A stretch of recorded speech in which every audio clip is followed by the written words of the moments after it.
Hey everybody, here's a quick video just so you can see how I make the tub caddies, at least the butcher block tub caddies. What I'm doing here is picked out a board and I'm planing it down to get it nice and even and smooth on both sides. Now I'm going to cut it to length, run it across the joiner. That'll give me a nice straight edge that I can saw on the table with. I've done this a bunch of times already. Then that's what happens when I don't have the camera sitting good.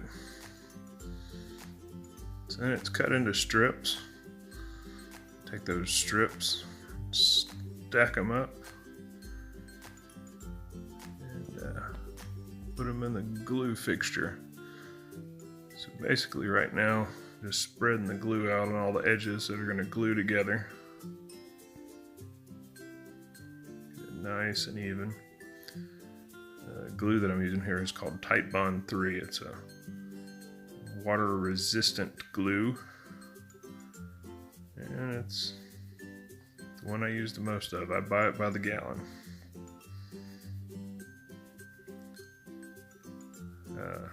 Had people ask me before, and the reason I don't use clamps here is the fixture I built does a little better job, but also clamps are expensive, and since I can weld, I just made my own big giant clamp. Alright, this is the next day. Undo all those bolts. I'm going to scrape off the glue here just to get the bulk of it off before it runs through the planer. I don't want all that gumming up my planer. And here we go. Get it going. You can see I'm getting out of planer there from about 1880. So, you know, every now and then we'll break out the 140-year-old equipment. Alright. Now I am cutting the ends so that it has a little recessed part where it sits down inside the tub. It's got another part to kind of hit up against the lip.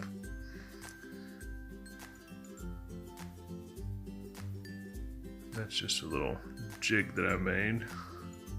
I'll set the blade height to just go up inside that cut. Use what's called a miter guide to keep it nice and square and cut our spots. So now I'm taking a hand plane and just smoothing that out.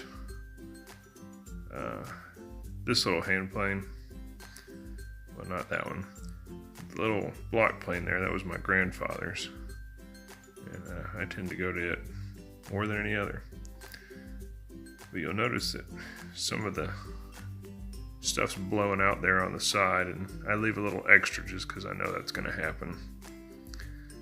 Add a little chamfer there to that one edge, and I'll take it back over to the table saw and I'll put the rip blade back in. We'll just clean those edges up, and that takes care of the part where the fibers popped out when I was planing it down. Now to the sanding. I start off with 120 grit paper. I'll go from 120 to 220 to 320 before I do the finish. So, right here you see I'll flip over to the other paper. And now we're at 220. Just like painting a car, the more time you spend prepping it, getting everything smooth before you put the finish on, the better result you'll have.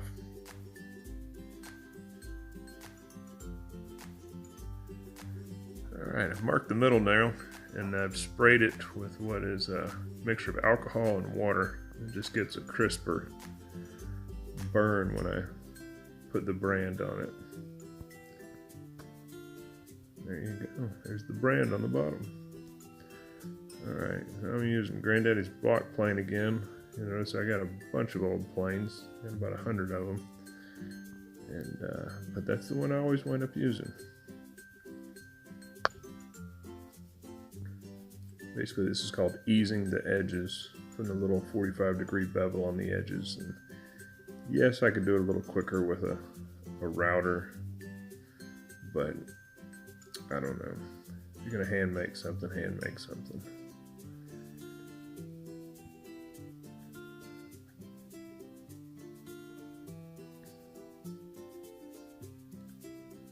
Alright, now we're coming in, just finishing off that part, smooth it out, some 320. Get all those corners down nice and smooth.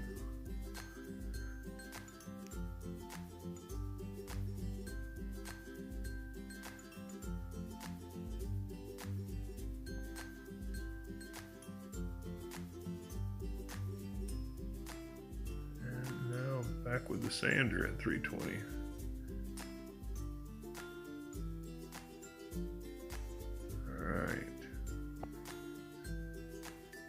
Next thing I'll do is lay down some clean towels and wipe it off, just getting the dust that's out of the indention from the brand.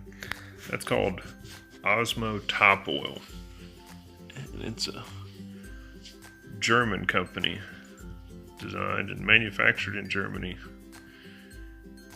I don't know why they're so good at making stuff, but they make some really good stuff. This stuff was designed for kitchen countertops that are made out of wood, so it's got some great water resistant properties. Wipe it all in. I'll actually do a few different coats of this, but you just gotta let it dry in between. So anyways, that's pretty much the process.